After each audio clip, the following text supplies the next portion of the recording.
Normas da Corregedoria, tomo 1, capítulo 3, seções 9 a 15.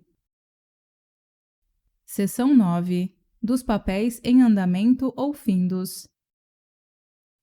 Artigo 103.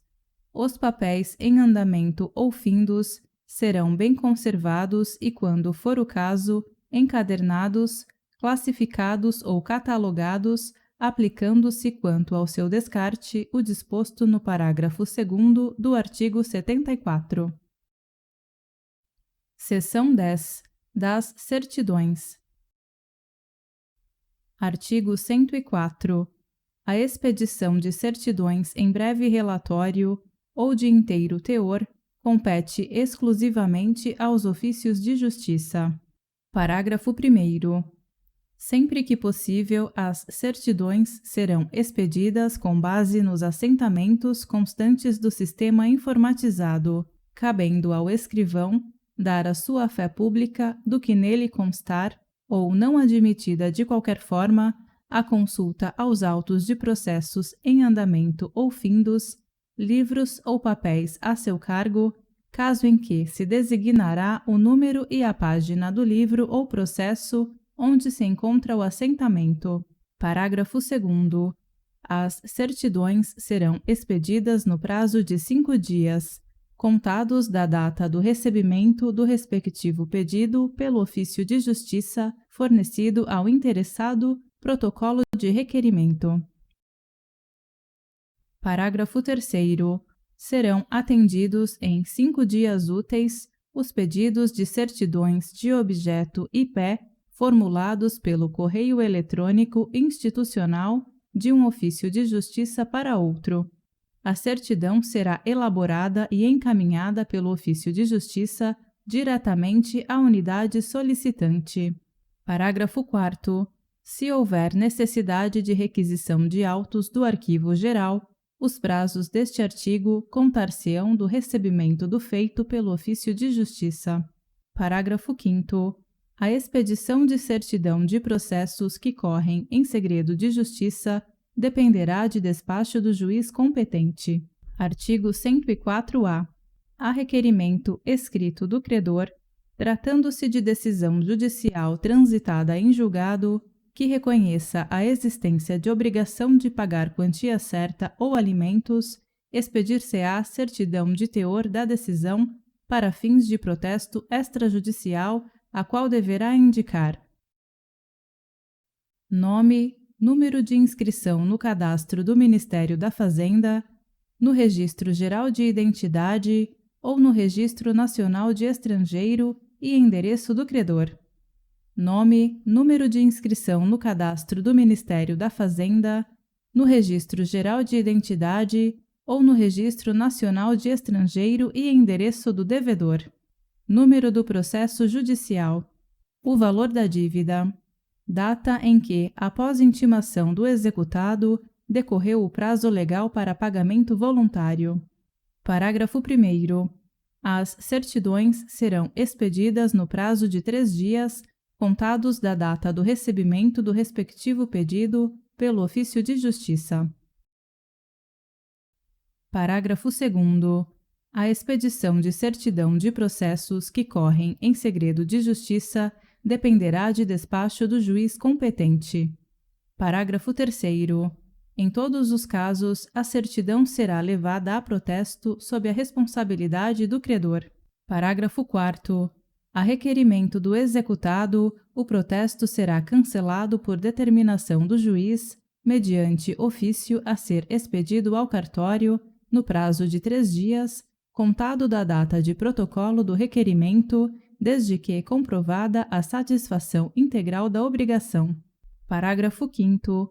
Nas ações monitórias, havendo conversão do mandado monitório em título executivo judicial, na forma do artigo 701, parágrafo 2º do CPC, a certidão para fins de protesto deverá conter o conteúdo do mandado monitório, com a obrigação de pagar quantia certa sob as penas da lei, a data do trânsito em julgado da decisão, que deverá ser considerada a data do decurso do prazo para oposição dos embargos sem pagamento e a data do decurso do prazo para pagamento voluntário nos termos do artigo 523 do CPC.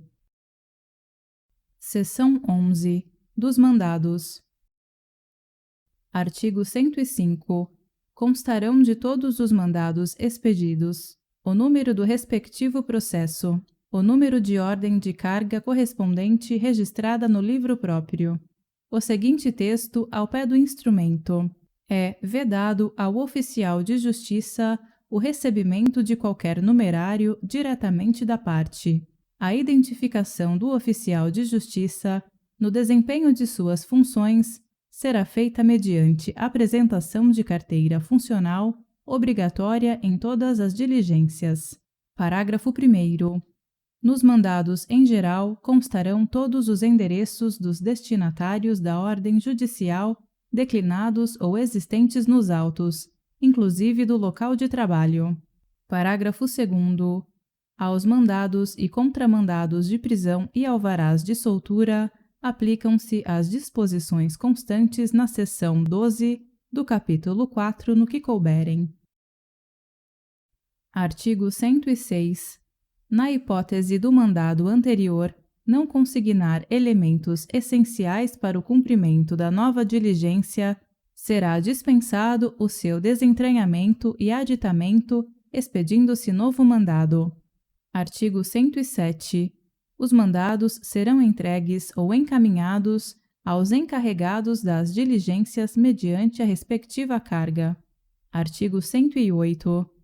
Os mandados que devam ser cumpridos pelos oficiais de justiça serão distribuídos, na forma regulada pela Corregedoria Geral da Justiça, aos que estiverem lotados ou à disposição das respectivas comarcas ou varas.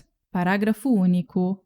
Os mandados de prisão não serão entregues aos oficiais de justiça, mas encaminhados ao Instituto de Identificação Ricardo Gumbleton Dauti.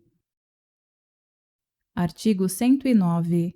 Nas certidões de expedição e de entrega dos mandados, constarão o nome do oficial de justiça a quem confiado o mandado e a data da respectiva carga. Artigo 110.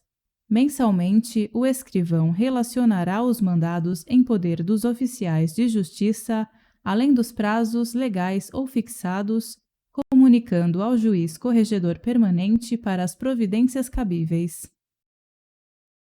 Seção 12. Dos ofícios. Artigo 111. A lavratura de ofícios observará as regras de escrituração dispostas na seção 7 do presente capítulo e o seguinte. Os ofícios extraídos de processos serão datados e identificados com o número dos autos respectivos e nome das partes, dispensando-se a numeração em ordem cronológica anexada a uma cópia exclusivamente nos autos. Os ofícios que não se refiram a feito do próprio ofício de justiça serão numerados sequencialmente em série renovável anualmente, de acordo com as respectivas datas de expedição, arquivada uma cópia no classificador próprio. Seção 13. Das comunicações oficiais, transmissão de informações processuais e prática de atos processuais por meio eletrônico. Artigo 112. Ressalvada a utilização dos meios convencionais, no caso de indisponibilidade do sistema informatizado e do sistema de malote digital quando implantado, as comunicações oficiais que transitem entre os ofícios de justiça serão por meio eletrônico, observadas as regras estabelecidas nesta seção. Artigo 113. Serão transmitidas eletronicamente informações que devam ser prestadas à segunda instância, conforme determinação do relator, ofícios, comunicações, solicitações, pedidos e encaminhamento de certidões de objeto e pé, certidões criminais e certidões de distribuição, cartas precatórias nos casos de urgência. Artigo 114.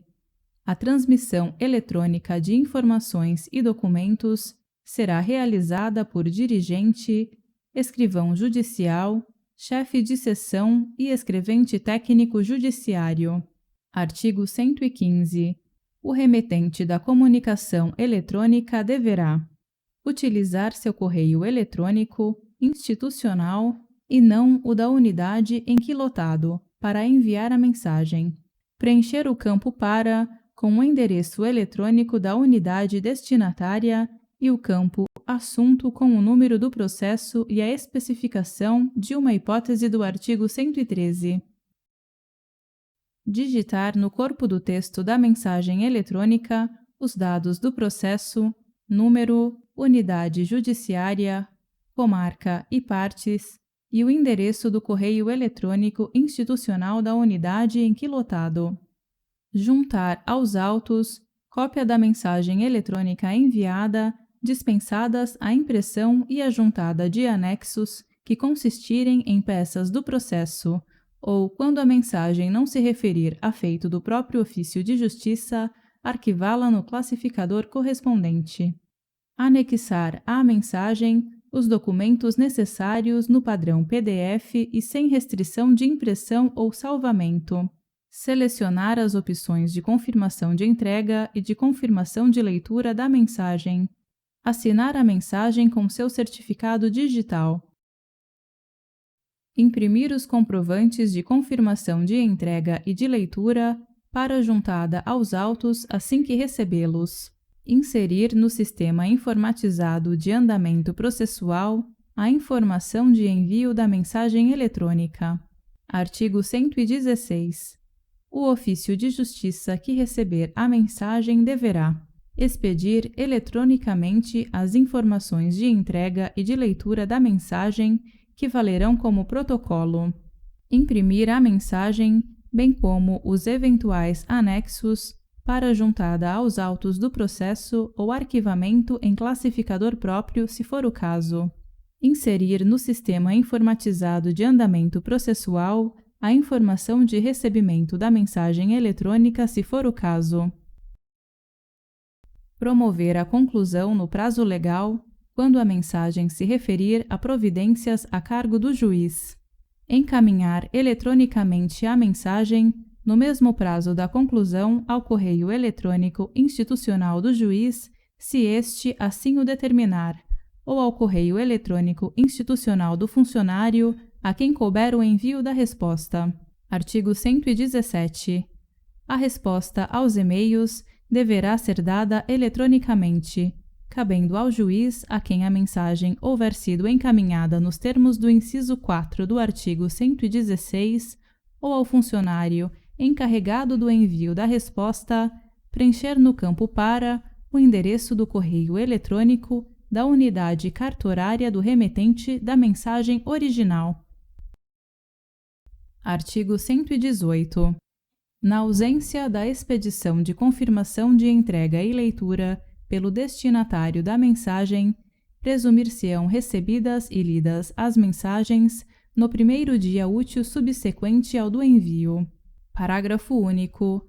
Tratando-se de medidas urgentes, se frustrada a entrega ou se não confirmados o recebimento e a leitura até o dia seguinte à transmissão, o remetente entrará em contato telefônico com o destinatário e, se o caso, reenviará a mensagem, de tudo lavrando-se certidão nos autos. Artigo 119. Em se tratando de documentos que devam ser juntados em processo digital, será feita em PDF a impressão de que cuidam os incisos 4 e 8 do artigo 115 e o inciso 2 do artigo 116. Artigo 120. Nos casos de inoperância do certificado digital, ou enquanto não for disponibilizado, o remetente materializará o documento em papel, colherá a assinatura, digitalizará o documento assinado e o enviará como anexo da mensagem eletrônica. Artigo 121. Cumpridas as providências dos artigos 115, 116 e 117, as mensagens eletrônicas e seus anexos serão deletados. Subseção 1. Das informações eletrônicas obtidas por meio do sistema InfoJude. Artigo 121-A. A solicitação e o recebimento de informações da Receita Federal do Brasil relacionadas a endereço ou à situação econômico-financeira da parte em processo judicial serão realizadas pelo sistema InfoJude, diretamente pelos magistrados ou servidores indicados, sendo obrigatório o uso de certificado digital ICP Brasil padrão A3. Artigo 121-B. As informações relacionadas à situação econômico-financeira serão juntadas aos autos, passado a tramitar sob segredo de justiça, nos termos do artigo 189, inciso 1, do Código de Processo Civil. Artigo 121-C. Serão igualmente juntadas aos autos as informações que versarem apenas sobre o endereço da parte. Não será necessária a tramitação sob segredo de justiça. Seção 14. Das cartas precatórias, rogatórias e arbitrais. Artigo 122. A carta precatória será confeccionada em 3 vias, servindo uma delas de contrafé. Parágrafo 1º.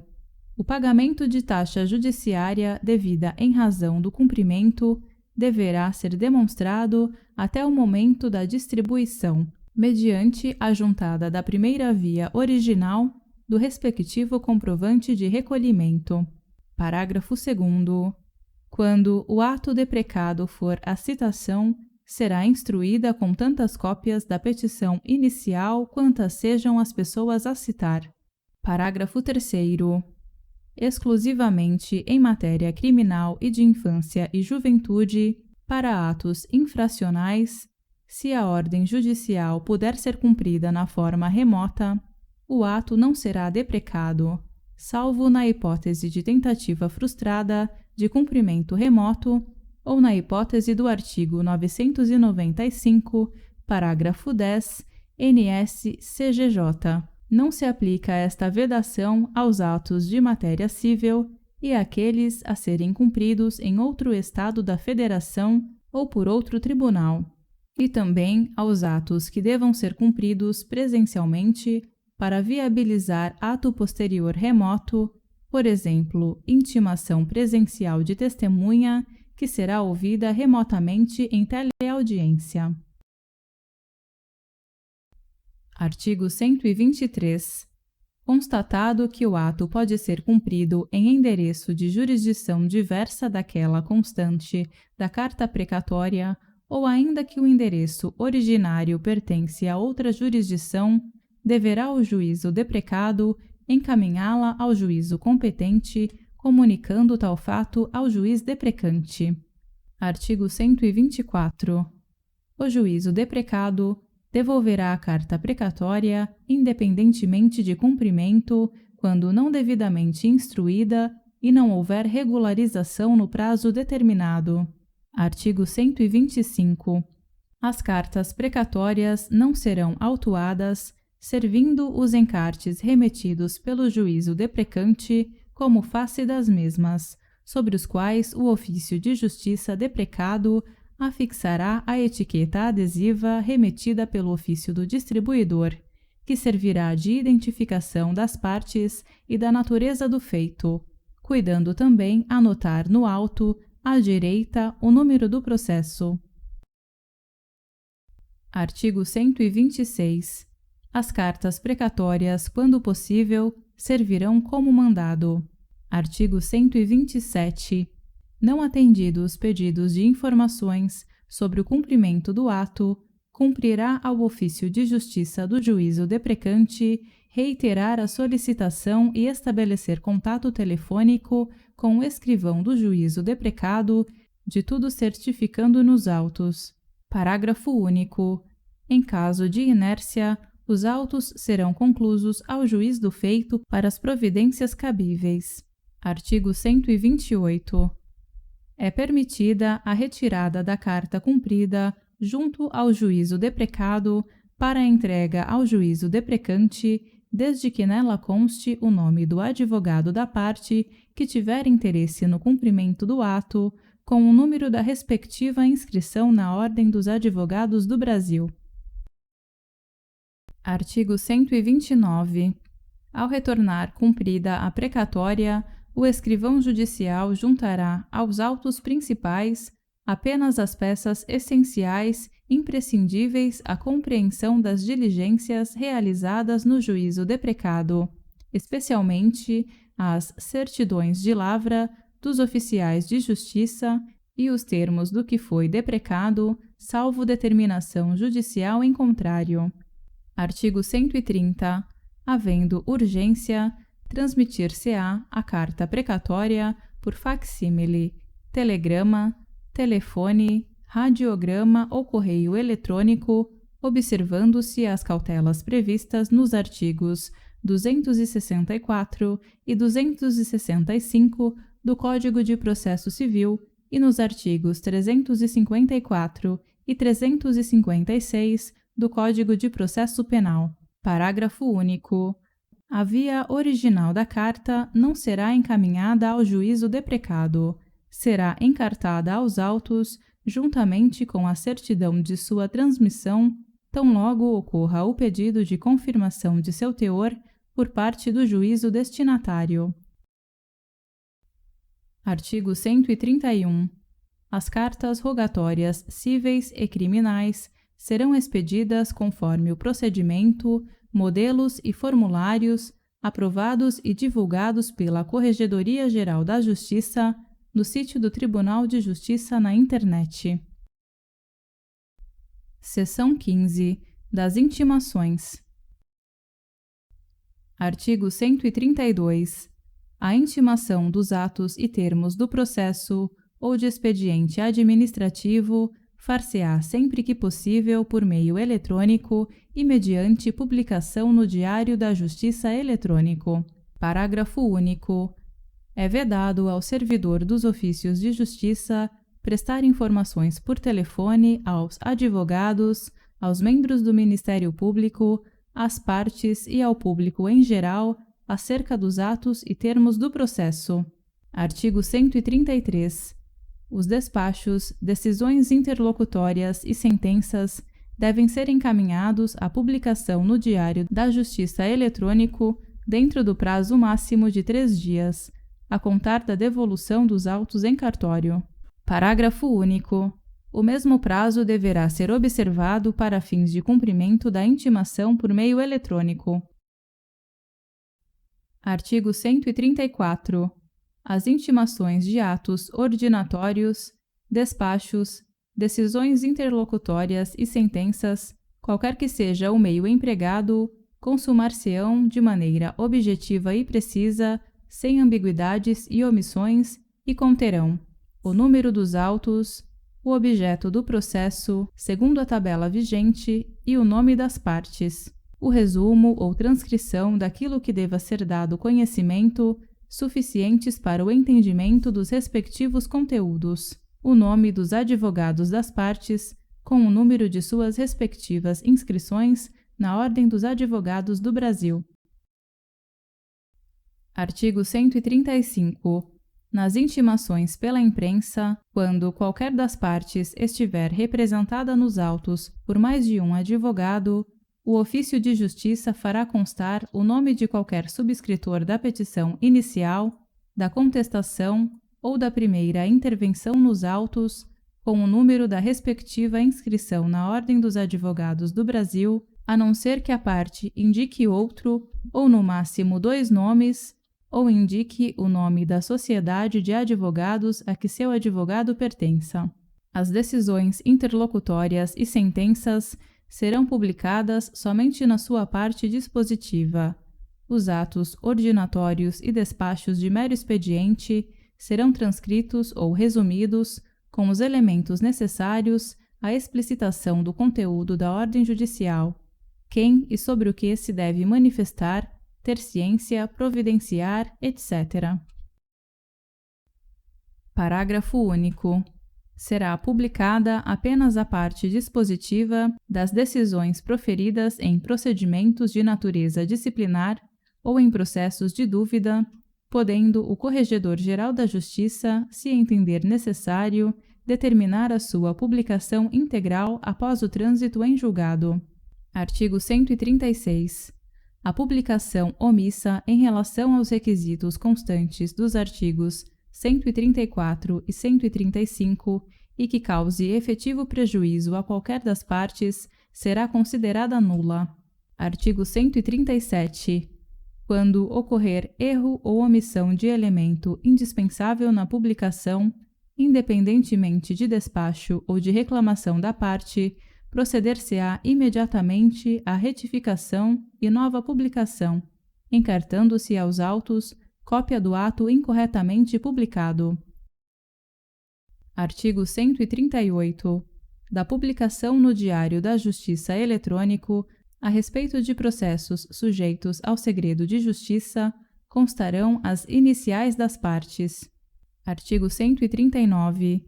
Os escrivães judiciais farão publicar no Diário da Justiça, juntamente com as respectivas intimações, o valor da taxa judiciária que deve ser recolhida pelas partes, bem como o valor das importâncias que, objeto de cálculo, devam ser depositadas em quaisquer processos e a qualquer título. Parágrafo único. Todas as intimações publicadas para que as partes se manifestem sobre cálculos e contas conterão os respectivos valores, em resumo, limitando-se a publicação ao que baste para a perfeita ciência das partes sobre o objeto do cálculo ou da conta. Artigo 140. A publicação de atos ordinatórios, despachos, decisões interlocutórias e sentenças no Diário da Justiça eletrônico será documentada pelo encarte aos autos da respectiva certidão gerada automaticamente pelo sistema informatizado oficial ou, na impossibilidade, pela certidão aposta na mesma folha ao pé ou, se não houver espaço, no verso da folha em que lançado o ato publicado. Parágrafo único. As publicações feitas no Diário da Justiça eletrônico comprovam-se mediante certidão, independentemente da juntada do exemplar impresso. Artigo 141. As intimações por edital, extraído o edital, conferido e assinado, serão autenticadas às respectivas folhas com a chancela do ofício de justiça, devendo o escrivão rubricar cada uma delas. As publicações de edital feitas do Diário da Justiça eletrônico na rede mundial de computadores, no sítio do respectivo tribunal ou na plataforma de editais do Conselho Nacional de Justiça comprovam-se mediante certidão, independentemente da juntada do exemplar impresso. A publicação de edital em jornal de ampla circulação local será providenciada pela parte ou por agência de publicidade de sua escolha e comprovada nos autos mediante a juntada do exemplar original. A entrega da minuta para fins de publicação, sempre mediante de recibo, poderá ser feita a estagiário ou advogado com procuração nos autos. Parágrafo único. Quando o processo tramitar sob segredo de justiça, os editais de citação deverão conter o nome completo do réu e apenas o conteúdo indispensável à finalidade do ato, sem as especificações da petição inicial, abreviando-se os nomes das demais partes envolvidas, a fim de resguardar o segredo de justiça. Artigo 142.